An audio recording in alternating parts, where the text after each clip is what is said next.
안녕하세요. 반갑습니다. 직장생활연구소 손작가입니다. 오늘은 직장인 여러분들이 겪는 딜레마에 대해서 얘기를 한번 해볼 거예요. 어떤 딜레마냐면 주로 상사와 관련된 딜레마죠. 첫 번째는 나는 내 상사가 너무 싫어. 그러나 그 상사가 나에게 일을 주고 나는 그 상사에게 평가를 받는다는 것이 첫 번째 딜레마입니다.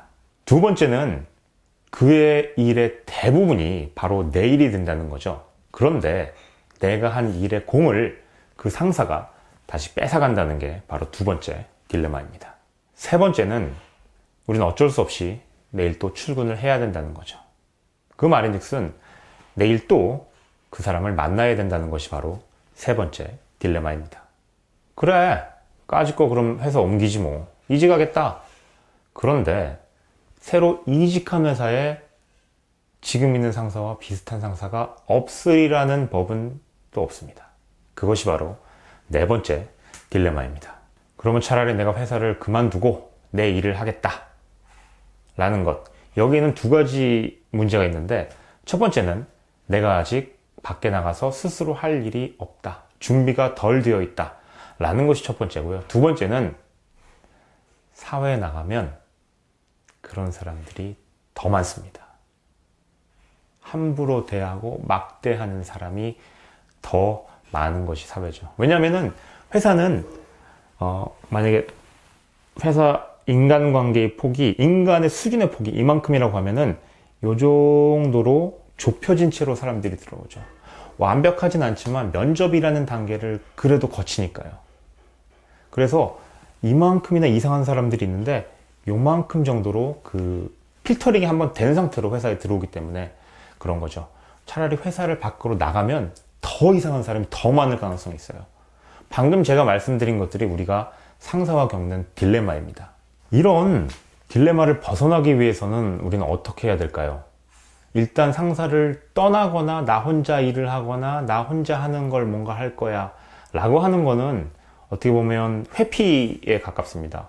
회피도 물론 하나의 방법일 수 있어요. 그거는 가장 마지막에 선택해야 되는 방법이라고 생각이 들고요. 먼저 그 사람들은 왜 그렇게 이상한 상사, 즉 꼰대가 되었을까? 우리가 한번 알아볼 필요가 있을 것 같아요. 저는 여러분들이 그렇게 싫어하는 그 상사가 왜 그렇게 되었는가에 대해서 편향이라는 단어로 한번 설명을 해보도록 할게요. 첫 번째는 인지 편향입니다. 영어로는 cognitive bias라고 말을 하는데, 꼰대들이 시작하는 말이 내가 옛날엔 말이야 로 시작해서 우리 때는 안 그랬는데 요즘 것들은 로 끝나버립니다. 그렇기 때문에 인지하는 것들이 상당히 편중이 되어 있어요. 어디에? 과거에 편중이 되어 있는 거죠. 여러분 아시겠지만 고대, 우리 원시인들이 살던 고대 시대의 벽화에도 보면은 요즘 것들은 버르장머리가 없다 라는 말이 나온다고 합니다. 그들이 느끼는 인지는 현재가 아니라 과거에 있어요.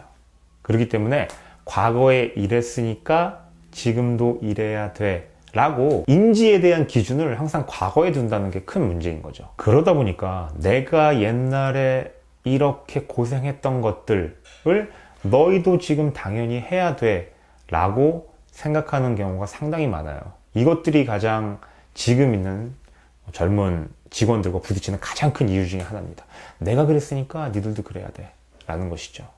두 번째는 기준 편향이에요. 바로 레퍼런스 바이어스라고 말하는데, 이 분들의 기준은 항상 과거에 있어요. 아까 말씀드린 인지적 편향과 좀 비슷한데, 기준 자체를 아예 내 경험, 나의 과거의 경험에 딱 못 박아두는 거죠.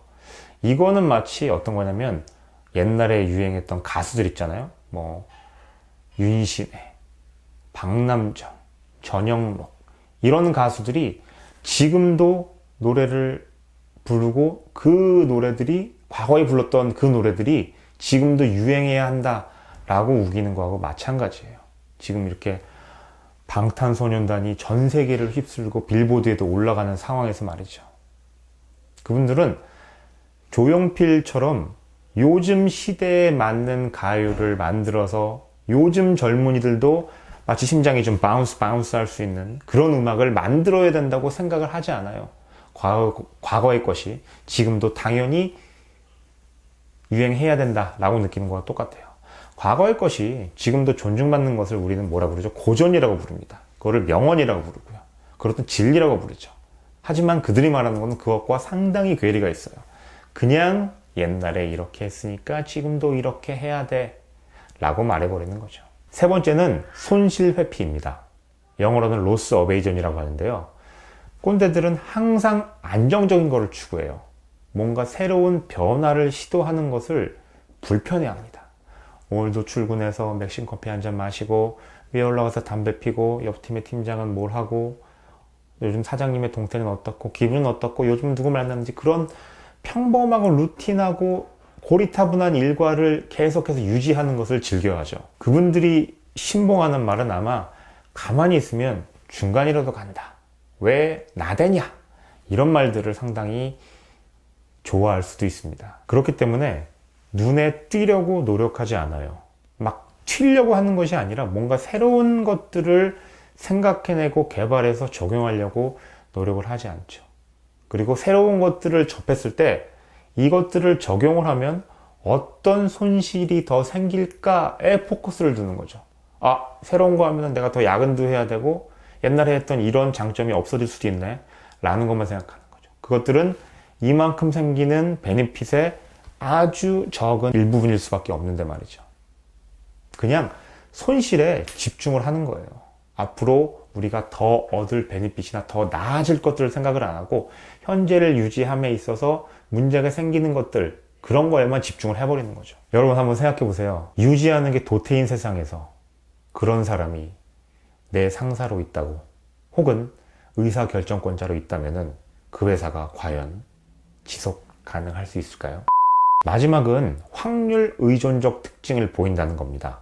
영어로는 probability bias라고 하는데요. 일단 그들은 데이터를 신봉합니다. 거기까지는 좋아요. 하지만 데이터에다가 모든 의사결정을 맡겨버리는 거죠. 사실 데이터를 가지고 의사결정하는 것은 나쁜 것은 아닙니다. 진짜 상사나 임원들이 제대로 의사결정을 하려면 데이터에 기반을 두되 여태까지 본인들이 회사에 다니면서 경험한 20년, 30년의 경험과 데이터를 합쳐서 새로운 인투이션, 그러니까 새로운 인사이트가 합쳐져서 의사결정을 해야 된다는 거죠.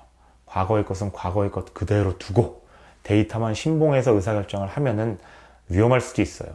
오늘 제가 말씀드린 꼰대 상사들의 특징은 인지나 기준이 과거에 편향돼 있고 그리고 무조건 손실을 회피하려는 의사결정을 하고 그리고 데이터 그 자체에만 지나치게 집중을 한다는 특징이 있습니다.